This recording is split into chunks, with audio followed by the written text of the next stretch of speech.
Hello, I'm Jim Binning, the software product owner of TRANSYT 16, and today I would like to show you the library file system and the merging of files. On the screen in front of you, you'll see the welcome TRANSYT 16 screen here. I'll just remove that for now. And when you first run up TRANSYT, what you'll normally get is a particular dialog, which I'll bring up now. To get to the same dialog, you can go up to the horizontal toolbar in the top left hand corner here on the new item, click on that and it'll bring up the open file dialog. On here you'll find that there's two tabs, library files and recent files. Obviously recent files are any files that you've just recently opened, so you can easily access them. Click on one, double click, or use the open selected file button at the bottom right there to open up that file. You've got also the option to obviously browse to any file anywhere on your system, also to start with a new file as well, which is, I'll just briefly show you that. This is just a very simplistic file with a few artifacts on the diagram here representing a few traffic streams, controller, local OD matrix, etc. So we'll just ignore that. I'll close that file down and go back to the open dialog. Now looking at the library files, on here you'll notice there's a long list here of blue coloured file names, and if I expand this out, you'll notice as I click through them, you get a graphical image of the contents of that file on the right hand side, which is very useful and makes it very easy to identify the files that you're looking for. These ones are all supplied with the product when you download it, and if I scroll right down to the bottom here, you'll actually notice there's a couple of files here that are shown in black rather than blue. These are what we describe as template files that the user has saved so they can use later on. The only difference between these files shown here and a normal file is it has this image attached to the file, and I'll show you later how to save that once we've gone through the rest of this demonstration. So what I'll do is I'll select a single file on here and open it up. The idea behind these files, by the way, is to provide a mechanism to allow you to quickly build up a network using these templates. You can also construct the files completely from scratch if you prefer, and some people prefer to do that so they understand exactly what information they've entered as they go through the process. But these are very handy once you get used to using them to speed up your network construction. Also, you'll find further down here there is a list of ones here relating to setting up various traffic signal situations like early cutoff, late release, storage in front of the stop line, etc. And these are there specifically to illustrate how to set up these particular scenarios, and they match the ones that are used in the user guide as well, so you can open up a file and track what's happening in the program alongside what's described in the user guide. Okay. So I'll go up to top here, select a standard 4-arm fully signaled junction, and I'll open that file up. When I open up, depending on how you set up your screen, you might typically end up with the data outline here on the left hand side and the network diagram in the top right hand corner. Once I've done that, what I'm going to demonstrate is how you can now merge in other library files, or any file for that matter, on top of the one you've got here. So I'll push that one over to the side there, get rid of the scale on there, and now I'm going to merge in another file. Two different ways of doing that. First is go to the lower horizontal toolbar of the network diagram, and you'll notice there's an item there called junction. In fact, all the add items are shown here together, but this is the one you want. If I click on that now, you'll notice the mouse pointer icon has changed into the junction symbol, and I can place it anywhere on this network. You can see the advantage of zooming out is to make sure that when you place a new junction onto the network, you're not overlapping the existing one, because it's a lot easier then to manipulate them afterwards if you do that. When you click with the left mouse, it will bring up the open file. You just select another file. In this case, I'm just going to select the same one again. And of course, when you bring it in, one of the aspects of TRANSYT is that for each individual type of item in the diagram or in the program, you need to have a unique ID. So the controllers have to have a unique ID, traffic streams, local OD matrix, etc. So If you just bring in the same file, you'd end up with duplicates across all these different items that are already there in junction number 1. So we're going to prefix everything with a 2. Don't have to do that, of course, because you might want to name things slightly differently depending on the circumstances, but generally most of the time you would use the same prefix or suffix for all the artifacts that you're bringing in that are contained within the file you're importing. You can also not bring in all the actual artifacts within that file, and there's a selection process there that you can go through, but again, normally you would probably bring in everything you want to bring in, but there are exceptions to that, of course.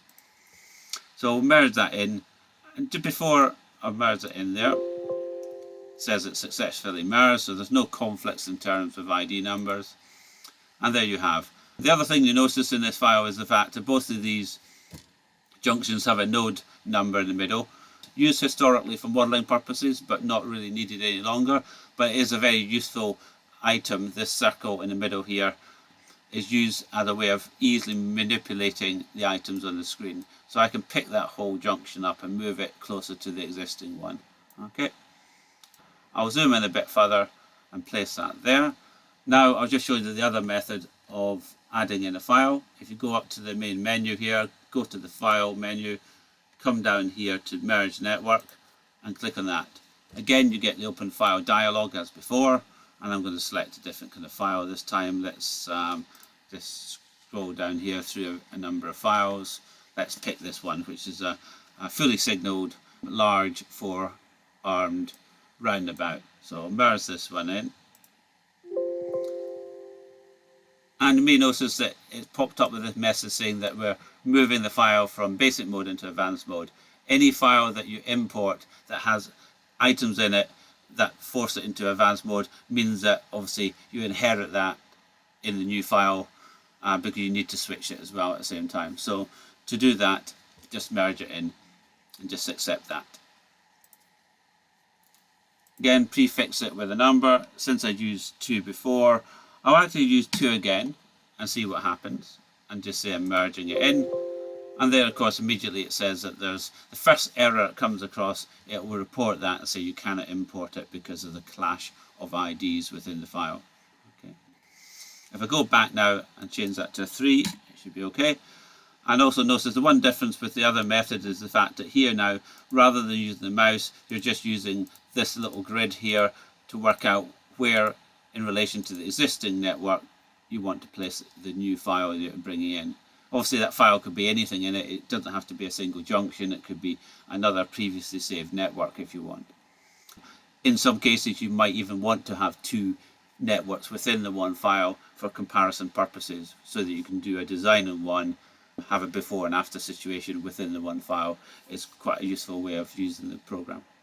So here I'm going to put them over to the right hand side and merge it in and see what happens. And there it's merged successfully, quite close to the other junction there, so just move these slightly further away. It's easier to move the ones with a single node rather than the one with the multiple nodes, because in order to move that you really want to have to do a multi-selection on here in order to move the item across to the right here. It's easier to move a single item like this. Once you've done this, of course, natural thing to do is you might want to connect them up.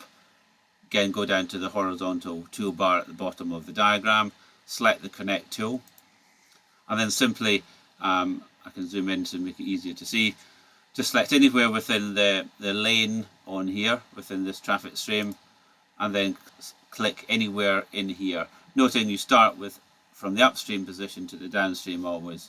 So going from upstream here into the downstream lane, and then you do it the other way here.